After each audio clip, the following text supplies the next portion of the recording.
Thank you for joining in today for Masak Together. I'm Chef Sarah, and today I'm going to be cooking along with you roti jala with chicken curry. Selalunya this roti jala very simple to make, right? A lot of mak-mak out there, to them this is no sweat. But for the girls, ladies my age who are 20s or early 30s, and maybe you've just moved out from your own place to your own place, maybe you're really missing what your parents are cooking back at home, and you want to replicate this in your own house. With this whole circuit breaker, we're not allowed to go out to meet them or go to their place for a nice iftar. So let's try to replicate what our mothers make in their kitchen in our own kitchen. All right, so I'm lucky, I'm still living with my mom, but this actually will be my last Ramadan with them in the same house until I get married later on this year. So it's quite emotional. I'm looking forward to it, but I will definitely miss all the good food that my mom cooks at home. Okay, so for roti jala, it's actually a lacy crepe made of a thin batter that you actually swirl around the pan and you roll into small logs that you eat with curry. Primarily, the curry can be anything from chicken, lamb, it can be beef, but today I'm doing chicken because it's easier to make, it's faster to cook. Okay, so I'm going to get started with the curry first, because you want to eat the crepe as warm as possible, and you want to make it fresh when you cook, when you eat later for iftar. Okay, so let's prepare the curry first. I have a pot that I'm going to heat up first. Okay,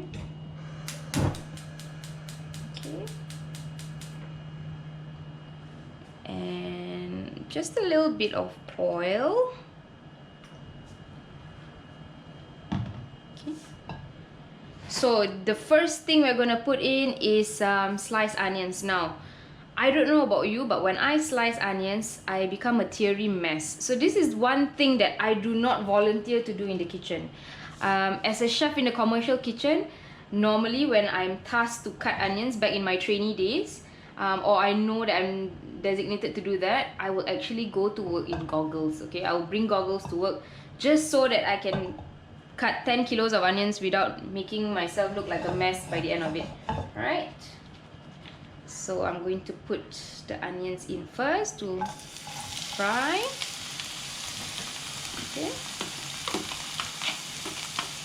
so I would like to know as well, what are you guys cooking for this Ramadan? How are you celebrating this Ramadan? Now, most of the time we associate Ramadan with bazaar, which we don't have this year, and family gatherings for iftar, where everyone brings a different dish, like a potluck of sorts, and then you have a nice massive meal, and then you continue with prayers after that. So this year a lot of things are different, right? I mean, even for myself, I don't get to see my brothers and my nephews so much because they're living in a different household. So it's just me, my parents, and my younger brother. Alright, so let me know, what are you eating for iftar? What are you cooking these days for the circuit breaker? Knowing that it's just like maybe 4 or 5 of you in a household. It's not so many of you. Or maybe you're trying to replicate your bazaar favorites, making vade, making different types of drinks in the comfort of your own home.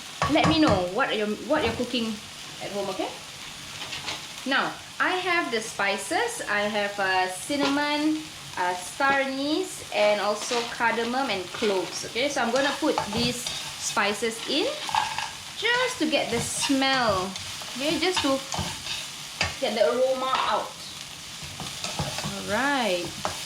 So funny enough, when I was younger, I actually hated going to the kitchen. Alright. When my mom became a pastry chef later on in her life, I hated it. I didn't want anything to do with cooking because I felt that it was so tedious. My mother was the busiest woman you could imagine. So it was something that I abstained from completely, because I mean, when you're young and you see your mom spending so much time on something like that, you become, I don't know, call it teenage angst. You don't really like it. But now that I've grown up, I see that cooking is such a beautiful way to share a culture. Even when I travel, God, I miss traveling. We don't know when we can travel next, so the next best thing to relive our traveling days would be through food, because that's something that you can replicate at home, right? So that's what I'm trying to do more and more during my Ramadan. So there were some days that we made roast lamb. I was making some French desserts at home as well. But today we're going traditional because Raya is coming up. You can see that I'm wearing my Raya outfit, just the top. Mood Raya sikit lah kan, right? So now that the onions are soft and the spices are releasing their aroma, I'm going to put in some blended garlic, onion and also ginger in here. Now I'm going to mix this to my curry powder. So this curry powder, I've added a bit of chili powder because I want a little bit of heat, right? So I'm going to put this into the curry powder. So that was 3 tablespoons of curry powder and chili powder together mixed already. And I'm going to put another 3 tablespoons of the paste here. Now why do I do this? I'm going to mix it to make a paste. Oh, let's not burn this. I'm going to switch this off first while I show you this, okay? So I'm just going to mix this together, just to make it a little bit wet, so it's easier for us to fry. Now if you put in the powder directly, it's going to burn really fast and your curry will have a burnt taste, so we try to avoid that, alright? Now if you see that it's a bit thick, you can add a bit of water. Alright, so just a little bit till it's easy to come together. Now I'm using a curry powder for meat dishes, alright? Now there is a difference. If you use the curry powder for fish, it's a different spice blend altogether. This one is good for beef, for chicken, for lamb as well. So you want to look for the meat curry powder, alright? So it looks quite well mixed. Now I turned off the heat because I didn't want it to burn. So I'm gonna turn that back on. Now keep it on low to medium heat, okay? While we are sauteing this, I'm gonna put the paste in. Everything goes in.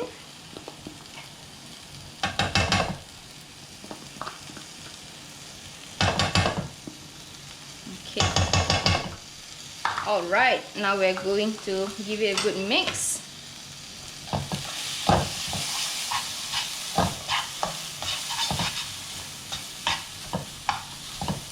Now if you see there's not enough oil, just add a little bit to it. Alright, I'm a little bit more conscious, so I try not to put so much at one shot. Okay.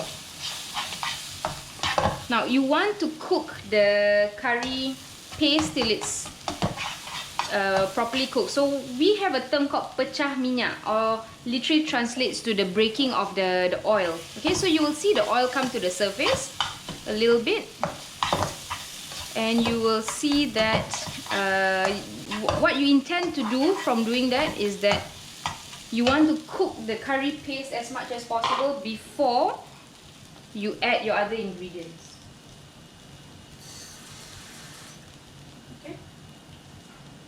Alright, so I'm adding a bit of water. It's a bit dry, just a little bit.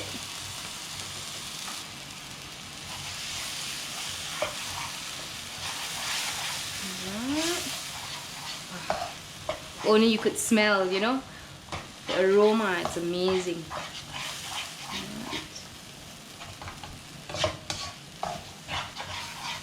Alright, so I'm going to saute this for a little bit. But meanwhile, I want to ask you, what are some of the traditions that you guys do at home, you know? For me, this dish comes in very handy when, you know, you're a little bit sick of having rice every day. So my family likes to switch it up a bit. We like to have laksa on some days. We have nasi ambeng for some days as well. And then we change it up with roti jala. Sometimes they like to even have kacang pul, which is a more Middle Eastern dish with beans, right? So it varies, alright?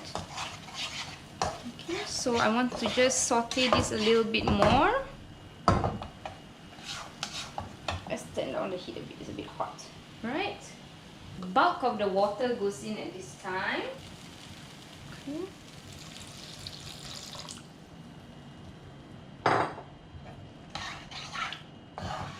Okay, don't want it to burn, so I'm being very cautious.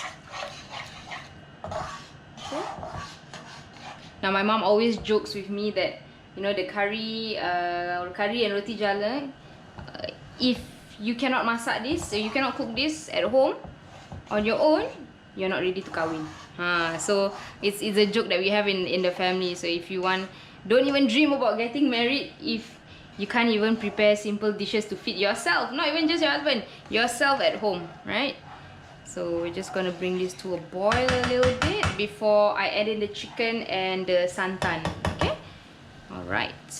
So this Ramadan, as I was saying, is a bit special because it's going to be my last Ramadan at home. It's a bit emotional until I move out and I get married and I move out, right?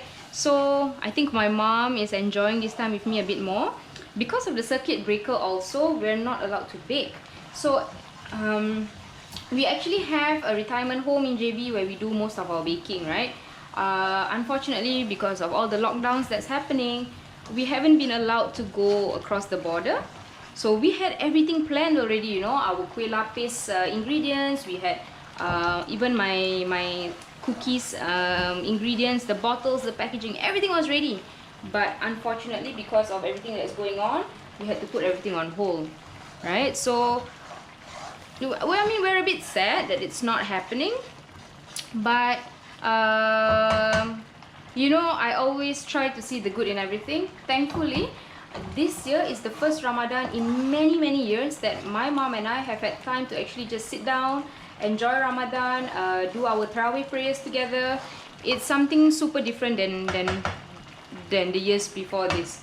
And frankly, I'm quite happy because my mother is not so busy all the time. So, you know, if those of you who know my mother, Chef Siti, you know that she's quite the prominent figure in the community. She's really busy all the time. And we have this joke in the family that, you know, if we want to meet her or talk to her, we have to make an appointment, right? So that's one of the things that I'm really grateful for this circuit breaker, that we actually all have time. I mean, we all cannot go anywhere else, right? We're all stuck with each other in a good way. So that time together is really precious for us. Alright?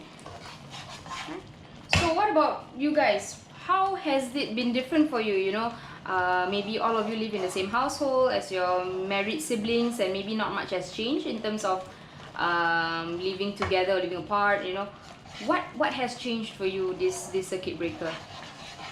Share with me. Let me know in the comments what has changed, or rather what you're looking forward to when all this is over. What is it that you really miss that you think, you know, you've taken for granted all along?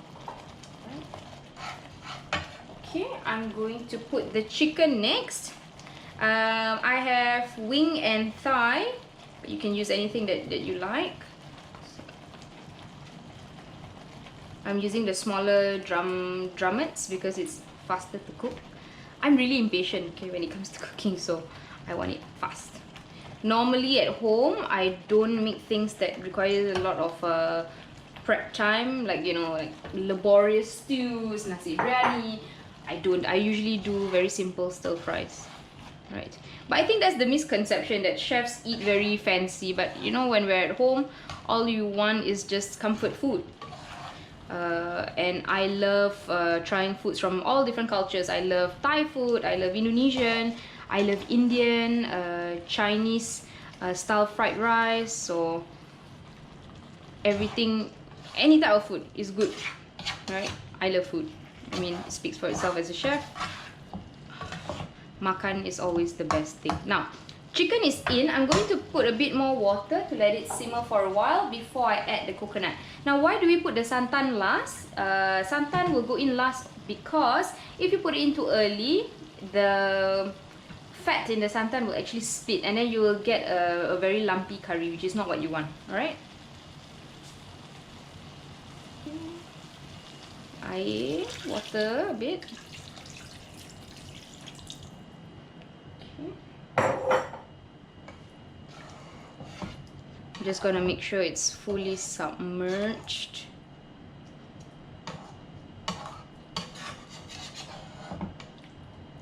Then we're gonna leave it to simmer for a bit.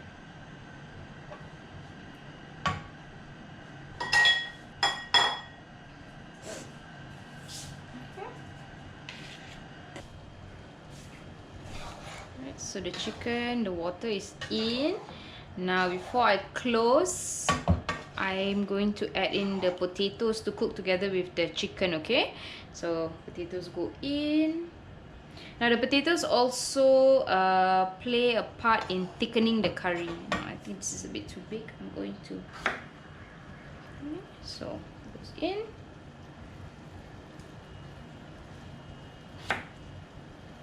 Now you can add anything that you want in here, any veggies that you would like. You could even make it a vegetarian curry. For those of you who are vegetarian, not an issue. Just put this in and let it simmer away. So, alright, just let it simmer and reduce. So the last step would be to put a bit of asam. Okay. Just to bring out, to give it a contrast, a bit of sour flavor. Alright. And last would be the santan. Okay, so we're gonna put the lid on this and let it simmer for a while to cook the potatoes and the chicken. Right, shouldn't take too long. That's the beauty of cooking with chicken. It's normally really fast. So I'm going to leave it to simmer. Medium heat and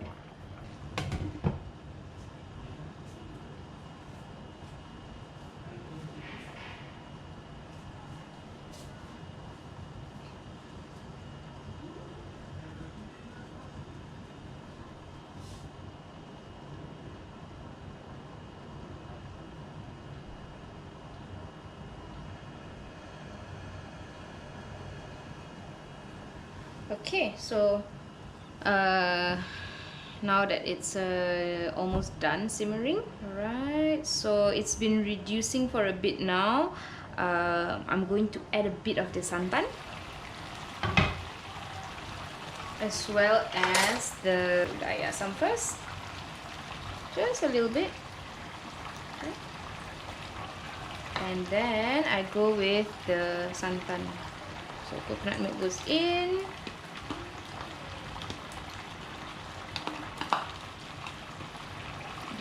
We kacau. There we go.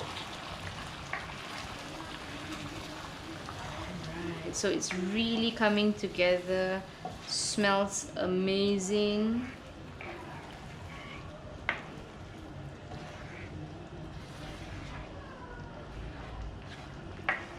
Alright. So now we let it reduce for a little bit. Normally in my house we really like our curries nice and pekat, nice and thick. We're not really into the watery one, so it's really up to you. If you want it more chai or more watery, you can always add a bit more water and stop the cooking here. But for me, I'm gonna let it reduce for a little bit. Okay, so we're gonna put it on the side to reduce while we get started on our roti jala or the lacy crepe. So first we're going to start with the batter. Now I'm going to put this aside, alright? So you can also add your salt and pepper, salt at this time. Okay, just going to add a little bit. So I don't know what it's going to taste like. We're going to adjust it later when we break out fast, okay? And this is another challenge in Ramadan, you know. I think mummies would understand, mummies would know. To taste your dishes is a challenge, so we have to go along with agak-agak. We'll only know nearer the time to break fast later what it really tastes like. Alright, smells amazing already. Alright, so okay.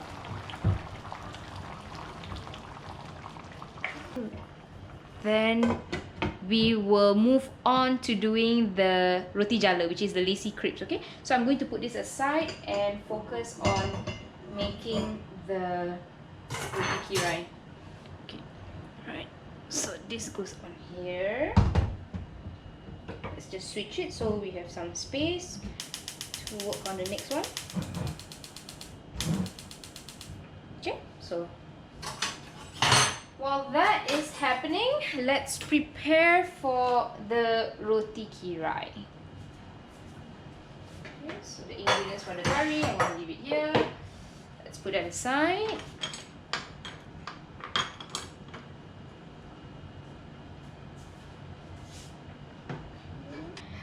Alright, so now we've left the curry to simmer. We are going to work on the roti jala batter.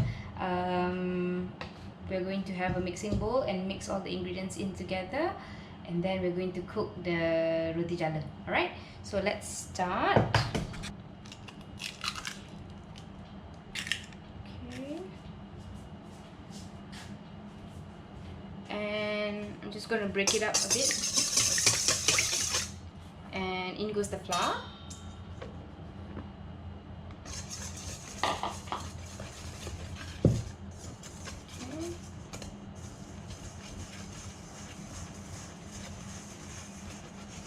Alright, then we're going to add in the liquid. So I've got coconut milk, evaporated milk. So I'm going to pour this in and mix it together. Pour it in. Okay, give it a good stir.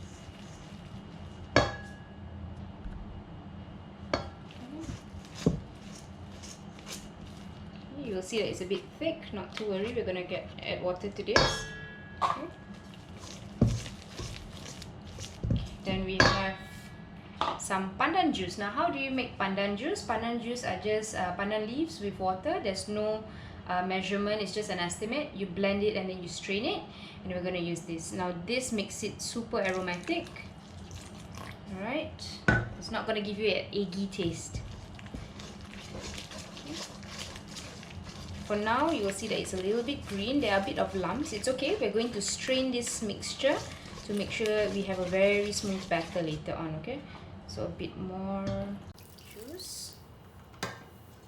Okay, so it's a lot smoother now. You can see. Don't worry about the lumps. Later on, we're going to sieve. So to this, I'm going to add a bit of turmeric powder to give it that color. Alright, just a little bit to give it a bit of a yellow color.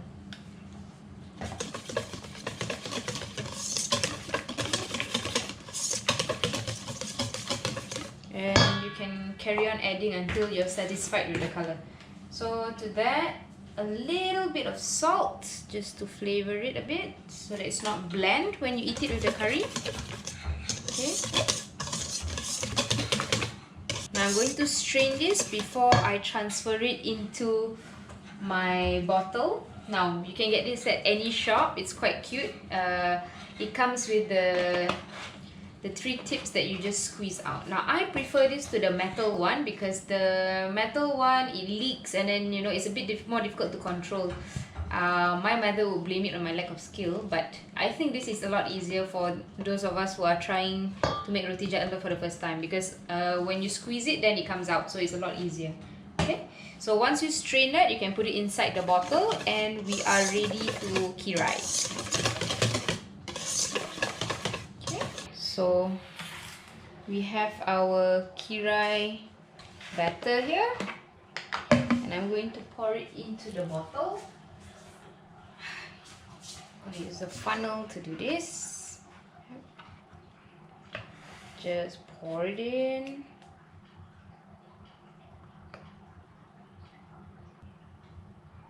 Okay.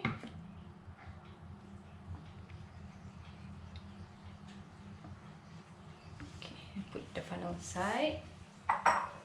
And then we're going to screw the cap on and head over to the stove to kirai. So let's go. Okay. So now we are going to get started on the roti jala.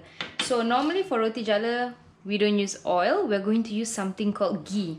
Now ghee is actually clarified butter. A lot of Indian cuisine dishes actually use ghee. The flavor is really something out of this world. Nothing else can replicate it. As you can tell, I'm a big fan. Okay, so basically ghee is clarified butter. It's actually butter. When you bring it to a boil and then you skim off all the the milk proteins from it, right? So by doing that, you can actually use this ghee to make it easier for you to cook with, and you know, it won't burn because the milk solids are already out. Okay, so just a little bit, right? I'm gonna melt this, and I'm going to use it to oil the pan to cook the roti jala. So we turn on the heat. Okay, and we're going to use a brush. You could use a stalk of pandan leaf, but I'm all out of pandan, but it's okay. You can use a pastry brush for this. Oil the pan very liberally. Okay. Now for those of you who just joined us, we are making roti kirai. Our chicken curry is already done. So now it's almost time for iftar. So we are going to make the roti kirai nice and fresh. Okay. So I've already buttered this. I'm gonna wait till it's nice and hot. I've got my batter in the bottle ready.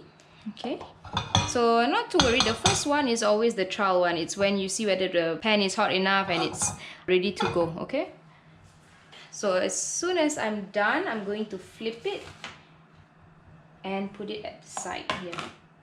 Okay, so here goes. We're gonna give it a try.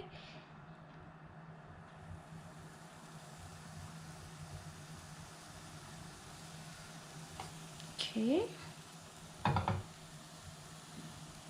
I think there's one of it that is stuck.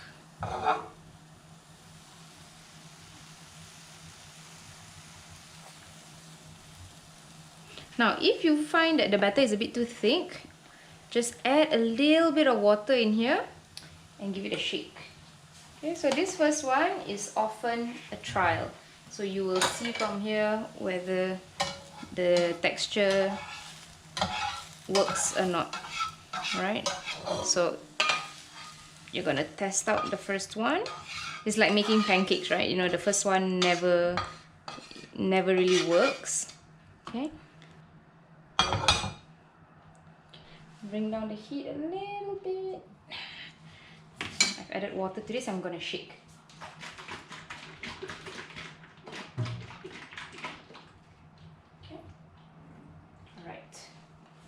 So you could go in a circular motion.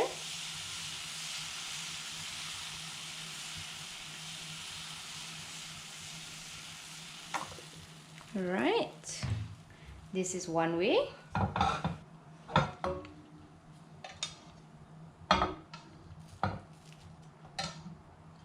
Okay. So you want to make sure that the heat is nice and low, and the roti jala is not crispy. So it's supposed to be nice and soft, not crispy, alright?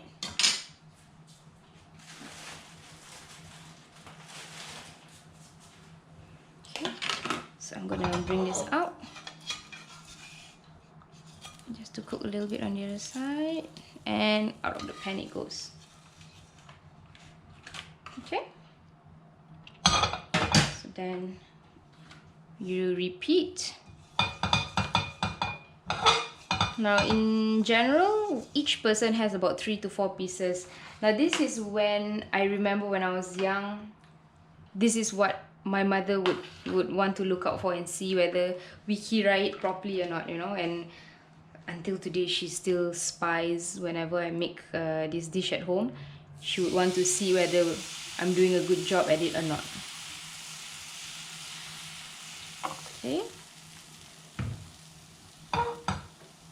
Can hear it sizzle, and the aroma is different as well because we're using ghee and not butter. Now I find that this is something that you can do as a family. I remember trying to steal the opportunity to kirai when my mom wasn't looking, because at that time we were so young. She didn't want us near the fire, but we were genuinely intrigued, and you know, we wanted to try it for ourselves.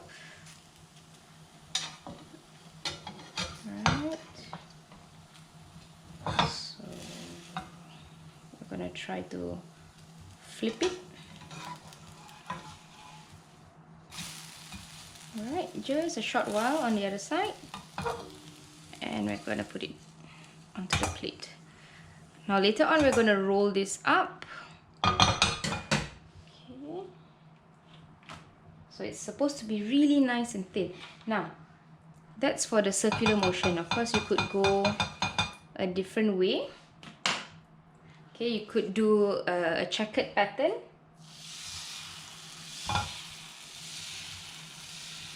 Okay. Turn your pan.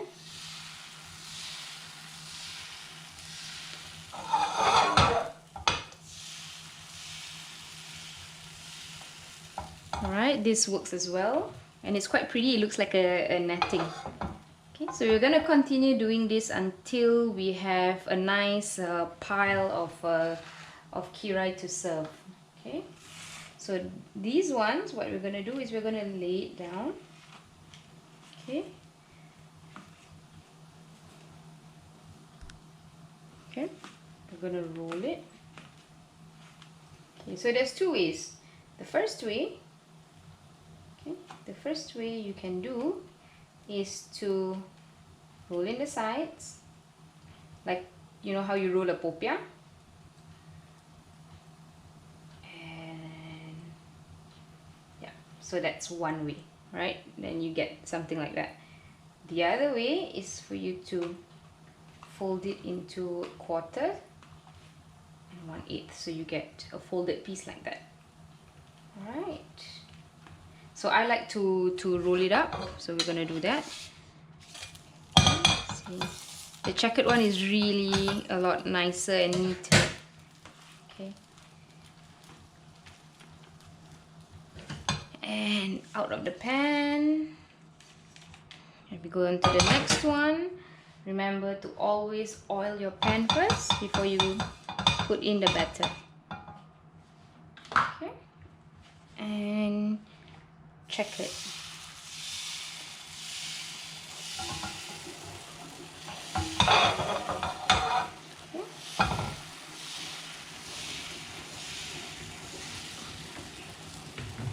So the checker one, same thing. This would be really nice when you roll it.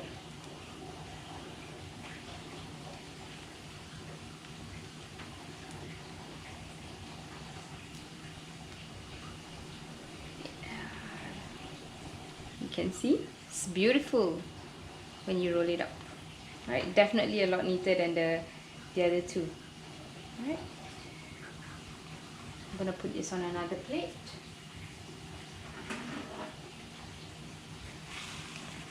Right. And sometimes you can even lay two pieces. Okay. Put it onto the plate. Right. So if you want it thicker, you can lay two pieces before rolling it. It works as well. So it's a lot thicker and it's a lot heartier. Okay. So the thing is, when I was younger, my mom would say, "Nak dara kena pandai kirai," because they say that, you know, they judge you by the way you can kirai nicely. You know, if you can kirai nicely, your skills in the kitchen are more refined. That's what they say. Alright, so Mom, if you're watching this, I hope it passes. Okay, so again,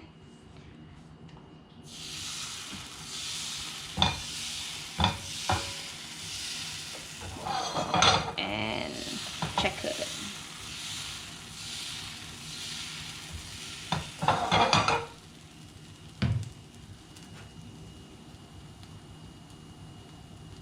So yeah, definitely put two before you roll it up. It's a lot more, it's a lot thicker. Alright. Put it back up. Oops. Okay. Just slightly on one side and put it on the plate. And then another one. We're gonna get out all the bits so it doesn't burn. And the next one, so